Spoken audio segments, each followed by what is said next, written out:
10 अप्रैल आज मनाया जा रहा है। इस उपलक्ष्य में मंच पर बैठे हुए सभी कार्यकर्ता, साधक साधिकाओं व अन्य दर्शक गणों का हार्दिक अभिनंदन करती हूँ। अब मैं आग्रह करती हूँ अधिकारी गणों से यहाँ आकर दीप प्रज्वलित करें। भूर्भुवस्वः तत्सवितुर्वरेण्यं भर्गो देवस्य धीमहि धियो यो न प्रचोदयात्। ॐ भूर्भुवस्वः तत्सवितुर्वरेण्यं भर्गो देवस्य धीमहि धियो यो न प्रचोदयात्। ॐ भूर्भुवस्वः तत्सवितुर्वरेण्यं भर्गो देवस्य धीमहि धियो यो न प्रचोदयात्। ॐ भूर्भुवस्वः तत्सवितुर्वरेण्यं भर्गो देवस्य धीमहि धियो यो न प्रचोदयात्। शारदे मां, हे शारदे मां, अज्ञानता से हमें तार दे मां। हे शारदे मां, हे शारदे मां, अज्ञानता से हमें तार दे मां। तू स्वर्ग की देवी है, संगीत तुझसे, हर शब्द तेरा है, हर गीत तुझसे। तू स्वर्ग की देवी है, संगीत तुझसे, हर शब्द तेरा है, हर गीत तुझसे।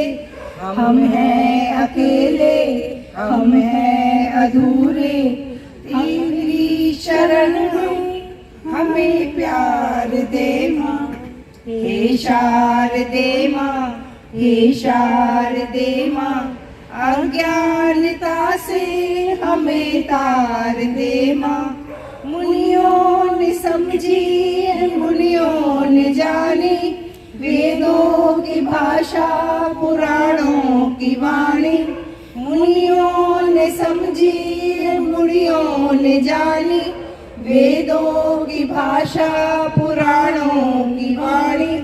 हम भी तो समझे, हम भी तो जाने, विद्या का हमको वरदान दे मां। हे शारदे मां, हे शारदे मां, अज्ञानता से हमें तार दे मां। तू श्वेत वर्णी कमल पे विराजे, हाथों में वीणा मुकुट सर पे साजे। तू श्वेत वर्णी कमल पे विराजे, हाथों में वीणा मुकुट सर पे साजे। मन से हमारे मिटाकर अंधेरे, इनको उजालों का संसार दे मां। हे शारदे मां, हे शारदे मां, अज्ञानता से हमें तार दे मां। हे शारदे मां। धन्य के लिए गुरदीप कौर जी। दोनों एड़ी पंजा मिलाएं, दोनों हाथ घुटनों पर, पंजों को ताने आगे की ओर। दोनों हाथ घुटनों पर ही रहेंगे, घुटने ना उठे। थोड़ा आगे पीछे करें।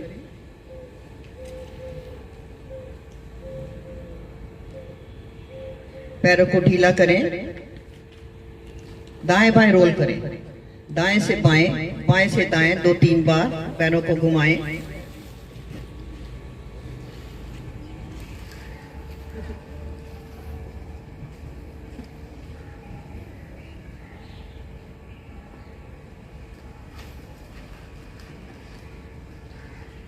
दायां पैर मोड़ें,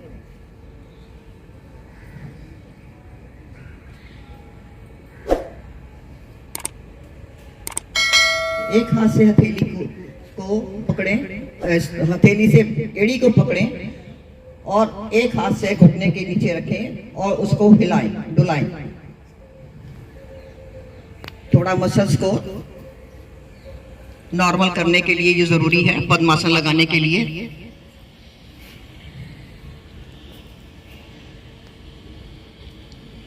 यही क्रिया दूसरे पैर से भी करेंगे। दाएं पैर को सीधा कर लें, बाएं पैर से करें।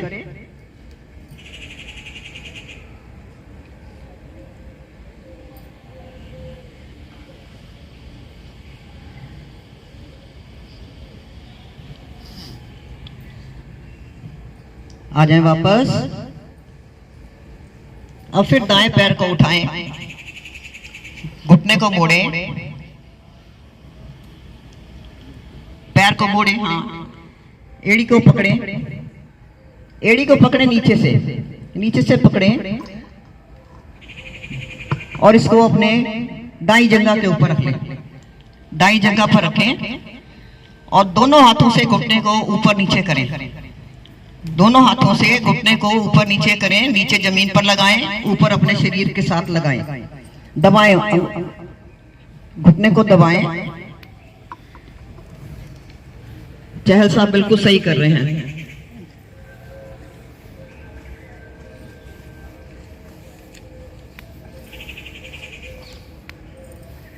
आ जाए वापस। यही क्रिया दूसरे पैर से भी करेंगे।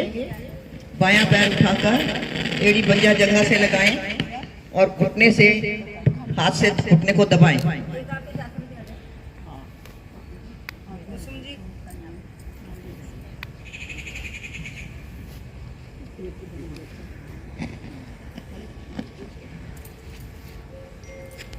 छोड़कर दाईं ओर स्थिर करें। बायां पैर मोड़कर नाभि के दूसरी ओर। दोनों हाथ घुटनों पर, गहरे लंबे श्वास, प्रयास।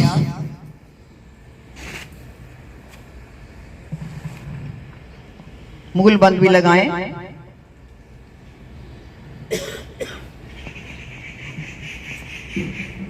पेट को ढीला करें, नासिका से धीरे धीरे श्वास भरें, फिर मूल बंद लगाएं।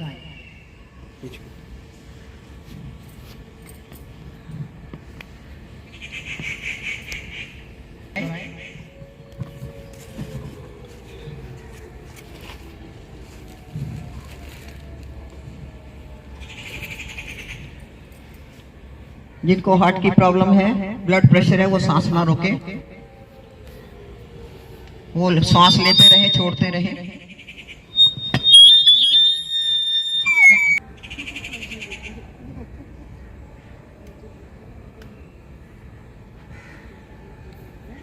आ जाए वापस।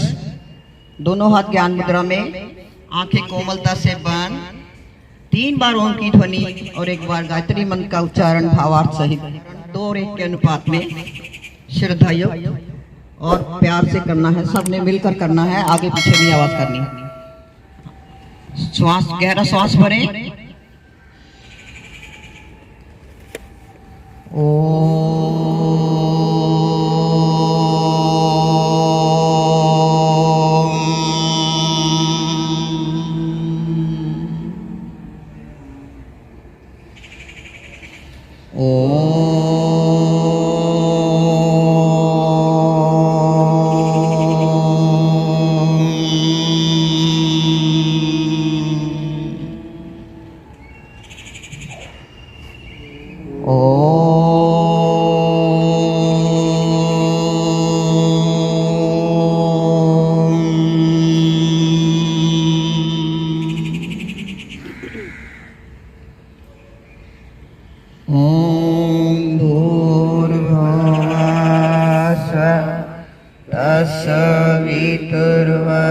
तत्सवितुर्वरेण्यं भर्गो देवस्य धीमहि धियो यो न प्रचोदयात्। हे प्राण पवित्रता और आनंद के देने वाले प्रभु, आप सर्वज्ञ हैं और सकल जगत के उत्पादक हैं। हम आपके उस उत्तम पाप विनाशक व ज्ञान स्वरूप तेज का ध्यान करते हैं जो हमारी बुद्धियों में प्रकाशित है। सत्य कर्मों की ओर प्रेरित करते रहें।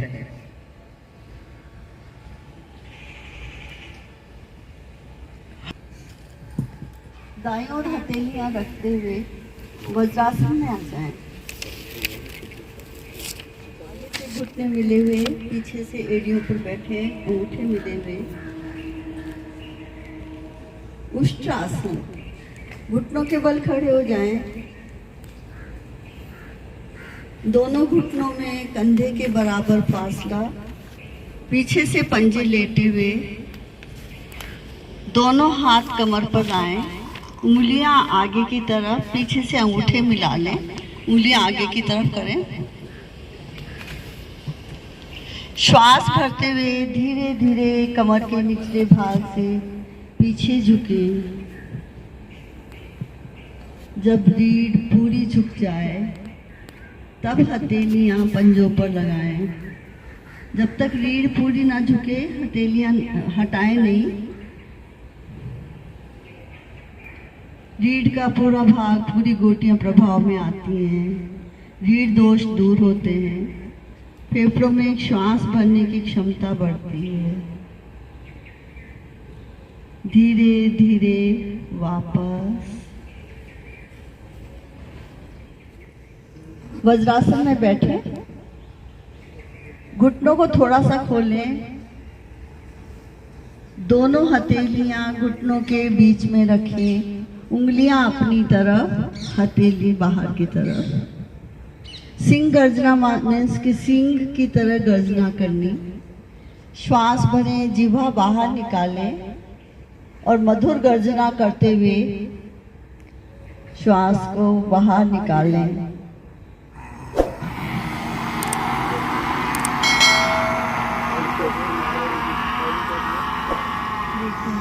अंत में पेड़ों को पिचकाएं।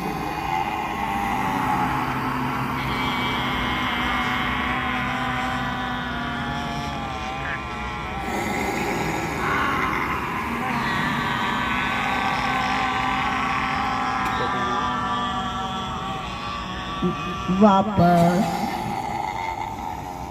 गले की मसाज करें। दोनों हाथों से गले की मसाज करें। गले के रोग दूर होते हैं। हकलाना, टॉन्सिल आदि दूर होते हैं। फेफड़े पुष्ट होते हैं। विश्राम। शिथिल आसन दाहिनी ओर।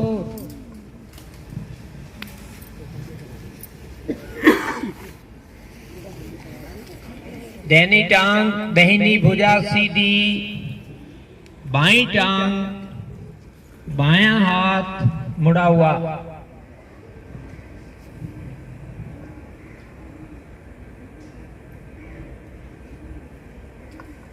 हाई बीपी वालों के लिए रामबाण का काम करता है।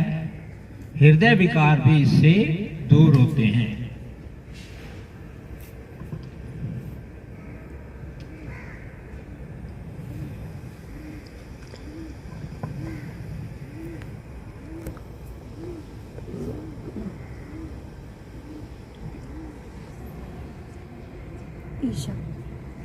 लंबे गहरे श्वास भरते रहें।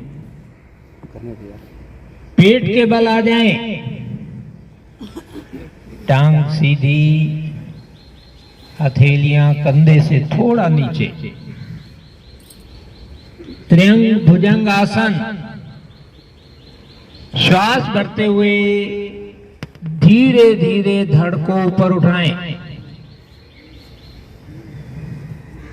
पीछे से पंजे और एड़ियां मिली हुई और खड़ी हुई। अब दाहिनी ओर बाएं पांव की, दाहिनी ओर मुड़ते जाएं। दाएं पांव की एड़ी को देखने का प्रयत्न करें। क्षणिक प्रयास करें और प्रयास करें।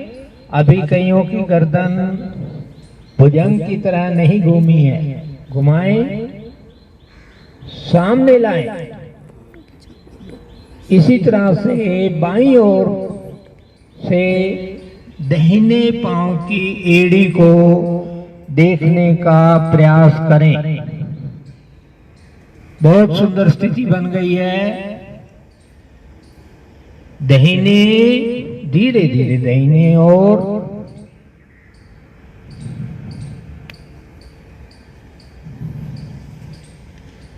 बाईं ओर। पूर्ण स्थिति में हमारी श्वासों की सामान्य गति रहती है, श्वास फूलना नहीं चाहिए। बाईं ओर,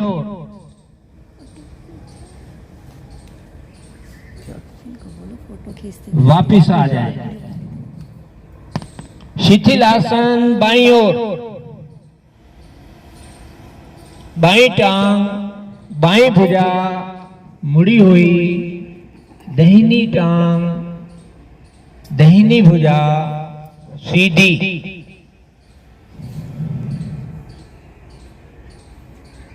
क्षणिक विश्राम करें। इस आसन के लाभों को अनुभव करें। इससे पेट की मांसपेशियों में खिंचाव हुआ, लीवर भी प्रभावित हुआ, पैनक्रियाज भी प्रभावित हुई, पिंडलियां, जंघा, हाथ, कंधे सभी प्रभाव में आए हैं।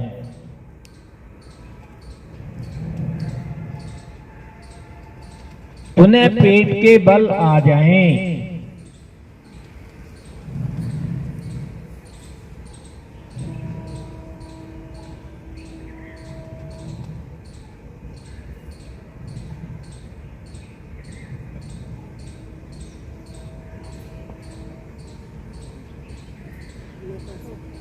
नौकासन, नौकासन, दोनों हाथों को सामने लाएं, एड़ी पंजे मिलाएं, टांगों को पहले ऊपर उठाएं, अब भुजाओं को भी ऊपर उठा लें। दोनों भुजाओं को ऊपर उठा लें। अपनी सुविधा अनुसार करें, कोई जोर जबरदस्ती नहीं। आगे पीछे डोलन करते रहें। पेट के आंतरिक अंगों की मालिश होती रहेगी। जितनी देर श्वास रुका रहे उतनी देर करें। यदि असुविधा हो तो पुनः श्वास भर के पुनः करें। प्रयास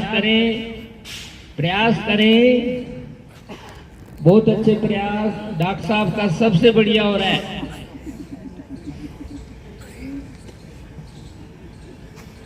बहुत अच्छा प्रयास। वापिस आ जाएं। प्राणायाम के इस आसन के प्रभाव को अनुभव करें। पेट की मांसपेशियों का अच्छी तरह से व्यायाम हुआ। पेट के सभी रोग लगभग इससे दूर होते हैं। धन्यवाद मूर्ति जी। अब हमारे बीच में चीफ गेस्ट आ चुके हैं। प्राणायाम किसी भी सुविधाजनक आसन में बैठे। पद्मासन अति उत्तम आसन, क्योंकि पद्मासन में जब हम दोनों पैरों को मोड़ लेते हैं तो हमारा सारा पैरों का रक्त हमारे मस्तिष्क की ओर जाता है, जिससे ध्यान लगाने में, प्राणायाम करने में सुविधा होती है। जिस प्रकार हम अपने स्थूल शरीर की साधना आसनों द्वारा करते हैं, उसी प्रकार प्राणायाम द्वारा हम अपने सूक्ष्म शरीर को साधते हैं।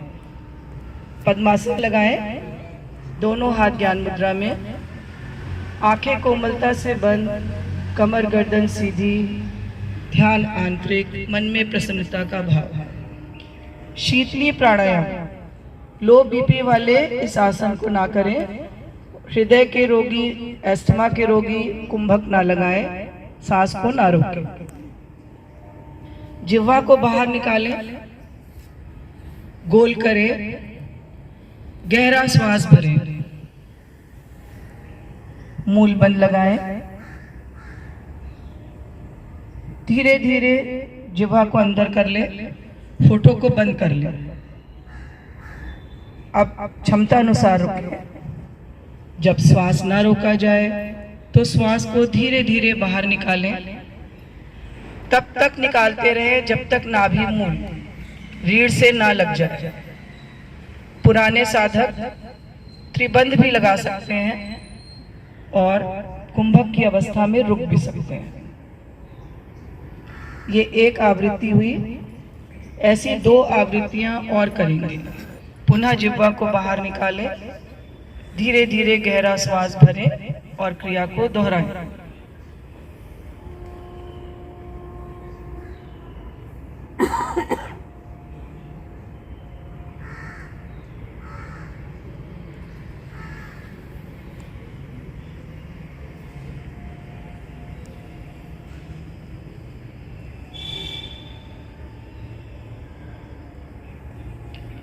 तीन आवृत्तियां होने के पश्चात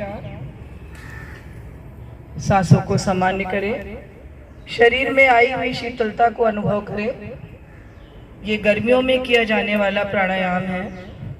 शीतलता के साथ साथ हमें भूख प्यास पर नियंत्रण भी आता है। अगर कहीं हमें बहुत प्यास लग रही हो, पीने के लिए पानी ना हो, तो इस आसन के द्वारा, इस प्राणायाम के द्वारा हम अपनी प्यास बुझा सकते हैं। हाई ब्लड प्रेशर के मरीजों के लिए बहुत ही अच्छा आसन है, बीपी लो करता है। भ्रामरी प्राणायाम, दोनों हाथ ज्ञान मुद्रा में ही रहेंगे। दोनों हाथ ज्ञान मुद्रा में रखें, पद्मासन में स्थिरता से बैठे रहे। अब दोनों हाथों को मोड़े, अंगूठों को रखेंगे कानों के अंदर। पहले स्थिति सुन लें, अंगूठे इसलिए बाद में लगाइएगा, सिर्फ सुनने के लिए। दोनों पहले हाथ की पहले दोनों उंगलियां आंखों पर, बाद की दोनों उंगलियां होठ के ऊपर, होठ के नीचे। अब अंगूठे, गहरा लंबा श्वास भरें, मूल बंद लगाएं, भौरे की गुंजन करते हुए श्वास को अधिकाधिक बाहर निकालें। जब गुंजन की आवाज आनी बंद हो जाए, उसके बाद भी हमारे अंदर थोड़ी श्वास रहती है, उसे प्रयास पूर्वक बाहर निकालें। ये एक आवृत्ति हुई, ऐसी 3 आवृत्तियां करें। श्वास गहरा भरें ताकि गुंजन प्रभावशाली हो। गुंजन जितना प्रभावशाली होगा, मस्तिष्क के अवयव उतने प्रभाव में आएंगे।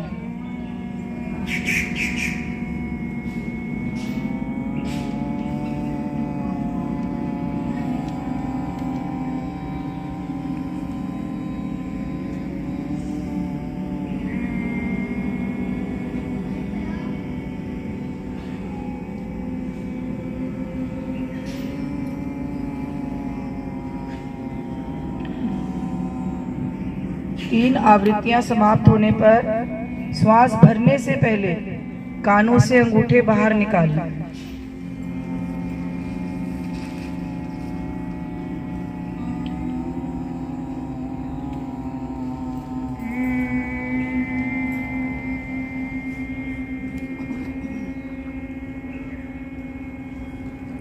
आवृत्ति पूर्ण होने पर क्रिया को रोक दें।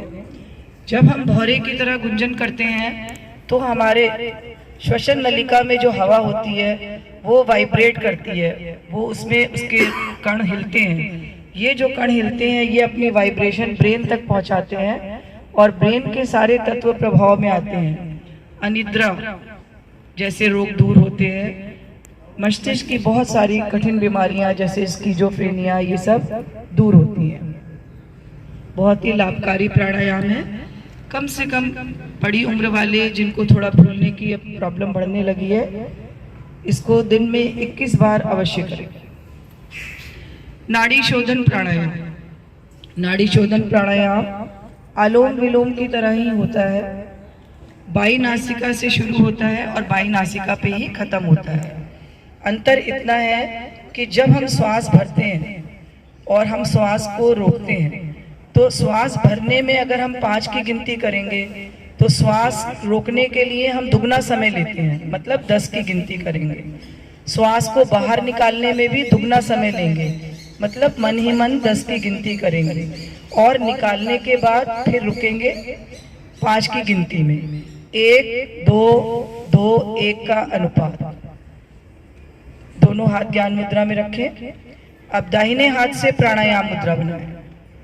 दाई नासिका को अंगूठे से बंद करें, बाई नासिका से श्वास भरें, मन ही मन गिनती करें, कोई मंत्र का उच्चारण करें, जैसे आप रेशियो मन में फिक्स कर सकते हैं करें। दुगने समय तक रोकें। दाहिनी नासिका से दुगना समय निकालने में लें और 1 के अनुपात में निकालने के बाद रुके, कुंभक की अवस्था में रुके। अब अवंतिका से बाई नासिका बंद करें, अंगूठा हटा लें दाई नासिका से और दाई नासिका से सांस भरें। 1 के अनुपात में भरें, 2 के अनुपात में रुकें, 2 के अनुपात में निकालें और 1 के अनुपात में रुकें। ये हमारी एक आवृत्ति हुई। ऐसी 2 आवृत्तियां और करेंगे। पुनः बाईं से भरे, दाईं से निकालें, दाईं से भरे, बाईं से निकालें।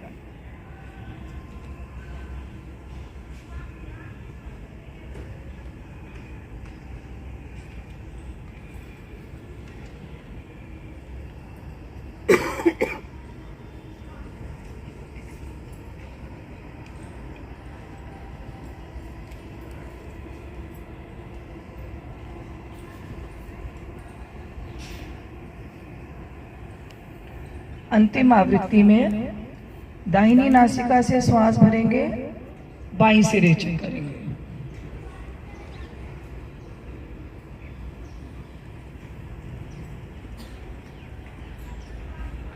हाथ नीचे कर लें, सांसें सामान्य करें। इस प्राणायाम का नाम नाड़ी शोधन प्राणायाम इसलिए है, इससे हमारे सारे शरीर की नस नाड़ियों में जो बहने वाला रक्त है उसमें ऑक्सीजन का स्तर बढ़ जाता है, क्योंकि जब हम श्वास भरते हैं 1 के अनुपात में और रोकते हैं 2 के अनुपात में, तो हमारे फेफड़ों में ऑक्सीजन को ज़्यादा समय मिलता है रक्त में घुलने के लिए। इसी प्रकार जो रक्त में कार्बन डाइऑक्साइड, जो दूषित वायु आती है, वो ज़्यादा से ज़्यादा फेफड़े में आ जाती है और जब हम निकालने में दुगना समय लेते हैं तो कार्बन डाइऑक्साइड अधिक से अधिक बाहर आ जाती है। तो हमारे शरीर में आने वाली ऑक्सीजन का स्तर बढ़ गया और निकलने वाली कार्बन डाइऑक्साइड का स्तर बढ़ गया, जिससे हमारी नस नाड़ियों में ऑक्सीजन का लेवल बढ़ जाता है और हमारे सारे शरीर की मरम्मत, हमारे मस्तिष्क की मरम्मत सब ऑक्सीजन द्वारा होती है। इस प्रकार नाड़ियों का शोधन होता है। धन्यवाद निरूपण जी। डुलाले डुलाले, जिससे आराम से आप ध्यान में बैठ पाएं लंबे समय तक। पद्मासन लगाएं, हाथ दोनों ज्ञान मुद्रा में, आंखें कोमलता से बंद। अपने शरीर को निहारें कि मेरा शरीर आराम में, इसका हिलना डुलना नहीं हो रहा। आसन द्वारा हमने अपने तन की शुद्धि करी, प्राणायाम द्वारा मन की शुद्धि करी, ध्यान द्वारा हम अब चित्त की शुद्धि करी। जब हम पद्मासन में बैठते हैं तो हमारा घुटनों पे रक्त कम और मस्तिष्क की ओर ज्यादा जाता है, जिससे हमें ध्यान लगने में सुविधा होती है। ध्यान 5 चरणों में करेंगे। पहले चरण में ओम का जाप, फिर मन ही मन में, फिर सांसों पर, फिर विचारों पर, फिर सुख संकल्प। ना अभाव में जियो, ना प्रभाव में जियो। ना अभाव में जियो, ना प्रभाव में जियो। अपने स्वभाव में जियो, ध्यान से जियो और ध्यान में रहो। जब हमारे यहाँ ध्यान लगने लगता है तो हम पाएंगे कि हमारे चरित्र का निर्माण होता है और हम अपने लक्ष्य की पूर्ति करते हैं। 2 बार ओम की ध्वनि मेरे से सुनेंगे, फिर आप संगीत होंगे, अनुपात 1-1 करें। शांत बैठे।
मन ही मन में ओम का जाप, अंतर्मुखी होके मन ही मन में ओम का जाप करें। ध्यान आज्ञा चक्र पर होठ नहीं हिलेंगे, मन से ओम की आकृति बनाएं और मन ही मन में ओम का जाप पुकारे अपने प्रभु को, अपने इष्ट को,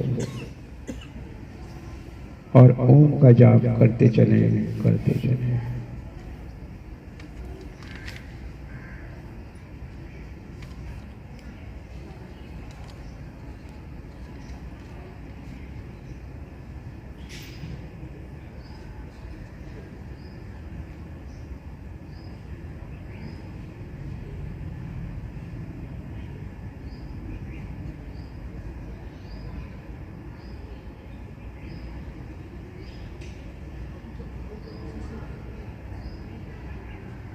अगर आपका ध्यान भटक जाए तो सहजता से फिर ओम पर ले जाए, पुकारे अपने प्रभु के दर्शन करें।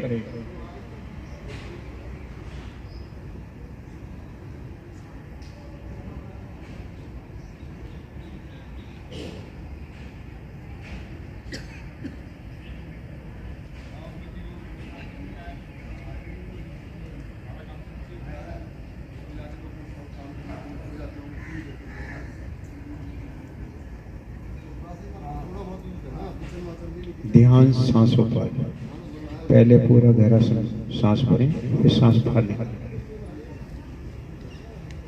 मन को एकाग्र करके अंतर्मुखी होकर ध्यान सांसों पर। कोई भी समय, कोई ऐसा वक्त ना हो जो आपने अनुभव ना करा हो। सांस की हर एक बारीकी का अनुभव करें, सांस के प्रति समर्पित हो जाए, समर्पण हो जाए। पूरा ध्यान आती जाती सांसों पर। मन को भी लगा दें सांसों के पीछे, किस नासिका से सांस आ रही है, किस से जा रही है। ध्यान सांसों पर।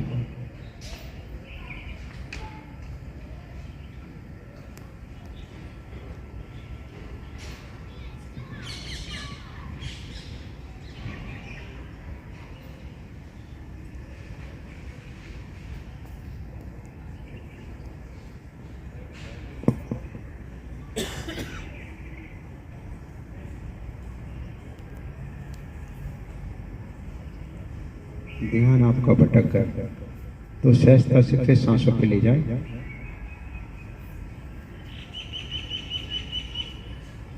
ध्यान एक महान क्रिया है।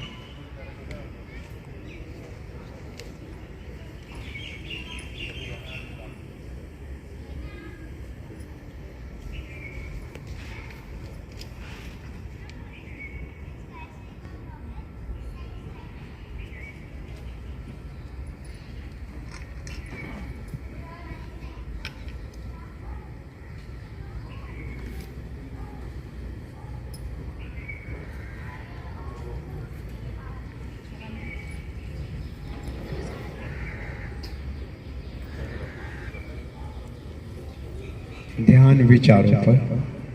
जैसे विचार आ रहे हैं आने दें, जैसे जा रहे हैं जाने दें। इनमें उलझेंगे नहीं, निष्क्रिय करते रहें। अपने चित्त से विचार हटाएं।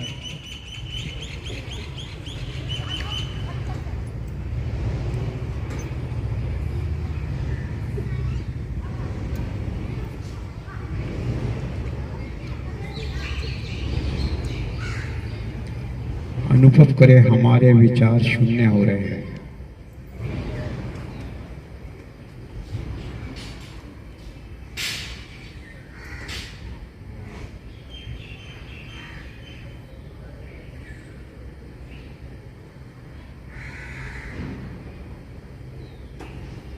अनुभव करें हमारे विचार शून्य हो गए हैं, ना विचार आ रहे ना जा रहे, हमारे चित्त की शुद्धि हुई, ऐसा अनुभव करें।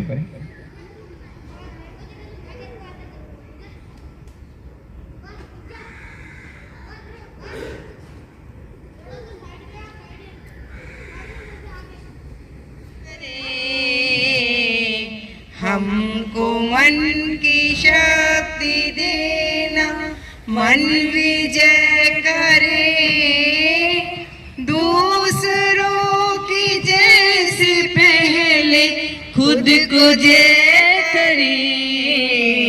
हमको मन की शक्ति देना, भेदभाव अपने दिल से साफ कर सके, भेदभाव अपने दिल से साफ कर सके, दोस्तों से भूल हो तो माफ कर सके, झूठ से बचे रहे, सच का दम भरे, दूसरों की जैसे पहले खुद को जय करे।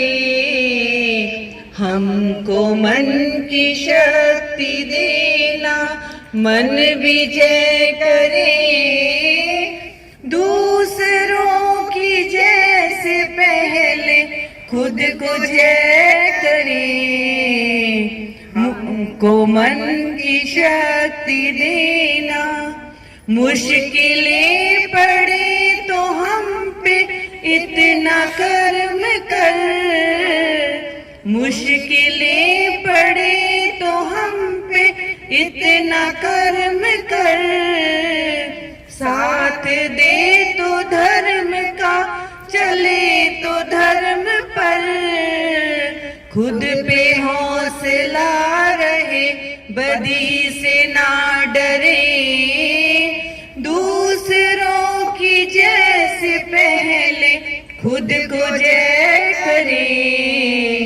हमको मन की शक्ति देना, मन विजय करे, दूसरों की जैसे पहले खुद को जय करे। हमको मन की शक्ति देना। धन्यवाद जी।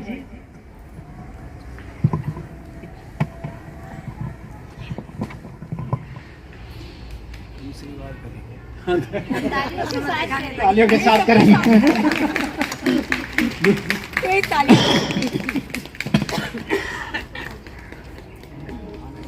तालियां बजती रहे। नहीं, पहले तो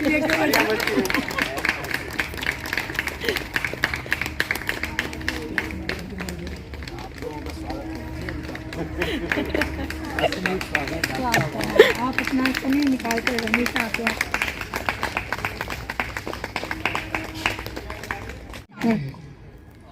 57 में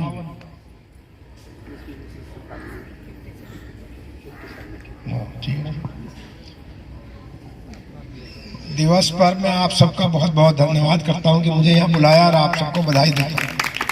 भारतीय योग संस्थान के बारे में तो मुझे लगता है मुझसे ज़्यादा मैं सोचा था क्या बताऊंगा, तो मीना जी पहले ही बता चुकी हैं, लेकिन मैं भी कुछ बताना चाहता हूँ। भारतीय योग संस्थान 10 अप्रैल अगर 1967 को शुरू हुआ, जिस प्रकार से इस जगह जिसकी केंद्र प्रमुख है मीना बंसल जी और क्षेत्रीय मंत्री हैं अनिल गुप्ता जी, क्षेत्रीय प्रधान पुष्पा जैन जी, जिला प्रधान अशोक चौहान जी, इन्होंने इतना भारी भरकम काम किया है। मैं देखता हूँ कि पिछले 5-6 सालों में ये आप 4 से शुरू हुए, फिर 10 हुए और आज कम से कम 50 से ज़्यादा लोग यहाँ पर उपस्थित हैं और इससे ज़्यादा लोग और जुड़े हुए होंगे। यही भारतीय योग संस्थान की मुझे लगता है अकम्पलिशमेंट है।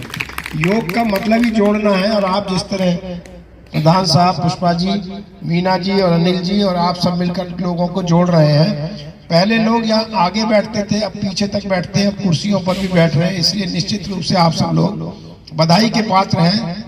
बहुत ज़्यादा मुझे इस बात से प्रसन्नता हुई कि यहाँ हरगोविंद एनक्लेव में जिस तरह का ये क्षेत्र का संस्थान चल रहा है, ये ब्रांच चल रही है, वो बहुत बहुत आप सबकी मेहनत का फल है, आप सबकी कोशिश का फल है। इसलिए आप सब भी बधाई के पात्र हैं भारतीय योग संस्थान की एक बेसिस यूनिट होने के कारण। कोई भी योग है, योग को मतलब मुझे लगता है कि मुझसे ज़्यादा आप जानते हैं कि रोज़ाना आप 5 तरह से इसको करते हैं और इसकी एक प्रक्रिया जो आपने अपनाई, मुझे लगता है वो पूरी दुनिया में और ज़्यादा इसको फैलना चाहिए। अगर आप एक हेल्थ की बात करते हैं तो हेल्थ का मतलब है physical health, psychological health, social health, spiritual health. ये डेफिनेशन वर्ल्ड ओवर हर आदमी जानता है, लेकिन ये WHO ने दी 75 साल पहले, लेकिन हमने दिया 5000 साल पहले। और यही है भारतीय योग संस्थान का भी। भारतीय संस्कृति को बढ़ाना है, भारतीय संस्कृति का संरक्षण करना है, संवर्धन करना है, लेकिन उसका साथ में निष्काम सेवा भी करना है। ये कौन बताया? 5000 साल पहले वसुधैव कुटुंबकम हमारे महर्षियों ने बताया। ये किसने बताया? जियो और जीने दो 5000 साल पहले भारतीय ऋषियों ने बताया। आज विश्व गुरु बनना चाहता है देश, सुपर पावर नहीं बनना चाहता। सुपर पावर का मतलब होता है कि मैं सबसे बड़ा, मैं, जहां मैं नहीं है, हम की बात कर रहे हैं। हम की बात कर रहे हैं जहां मन, शरीर, आत्मा सब एकात्म हो, एकात्म मानवतावाद की बात कर रहे हैं हम। इसके साथ सारी प्रकृति की भी बात कर रहे हैं हम, सारे और जीवन पशुओं की सबकी बात कर रहे हैं। जियो और जीनो दो उस सिद्धांत में निहित है। आप और हम सब मिलकर सिर्फ अपने लिए नहीं सोच रहे, हम निष्काम भाव से, चौहान साहब, ये पुष्पा जी या मीना जी, अनिल जी और आप सब लोग यहाँ मान लीजिए 5 बजे 6 बजे से आते हैं, तो ये एक निष्काम भाव से ये कोशिश कर रहे हैं देने की कि लोगों को अपनी तरफ से कुछ दें। कुछ लेने के लिए नहीं आ रहे, निष्काम भाव से। आपको कुछ उससे चाहिए नहीं। अगर आप खुद खुश हैं तभी आप। मीना बंसल जी, योग भारतीय योग संस्थान का परिचय एवं आसनों से लाभ के बारे में बताएंगे आप। सबको नमस्कार। भारतीय योग संस्थान का जन्म 10 अप्रैल 1967 में हुआ।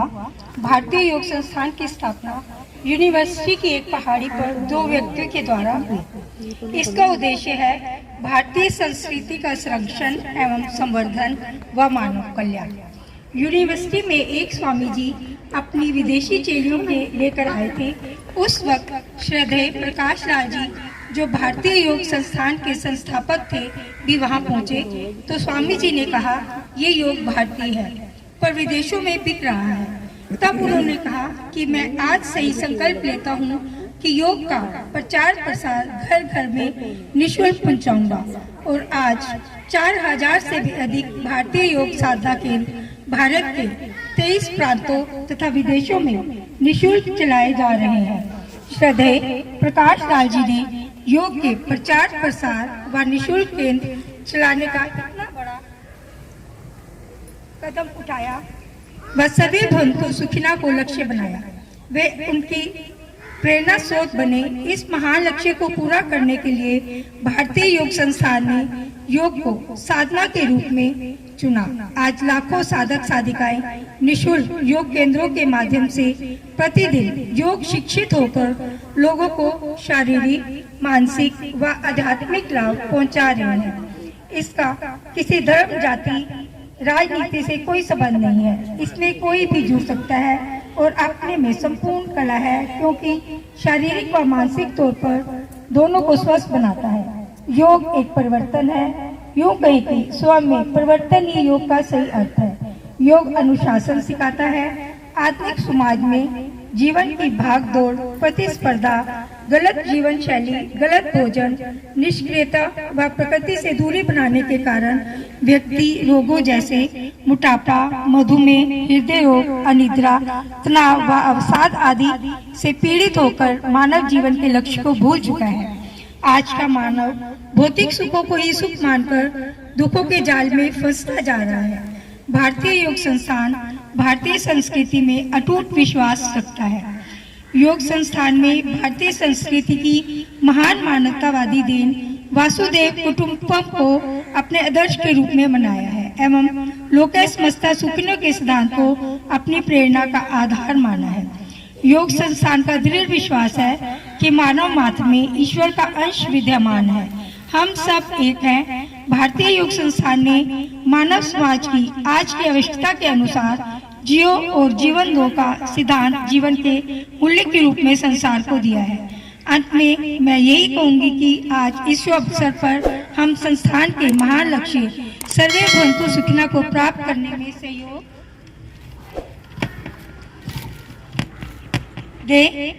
देने का संकल्प है। हम सब योग के मार्ग पर चलें और दूसरों के लिए प्रेरणा का स्रोत बने। अंत में मेरा सभी से अनुरोध है, आप सब भी प्रतिदिन नियमित रूप से केंद्र पर साधना करने के लिए आएं व अन्य को भी आने के लिए प्रेरित करें।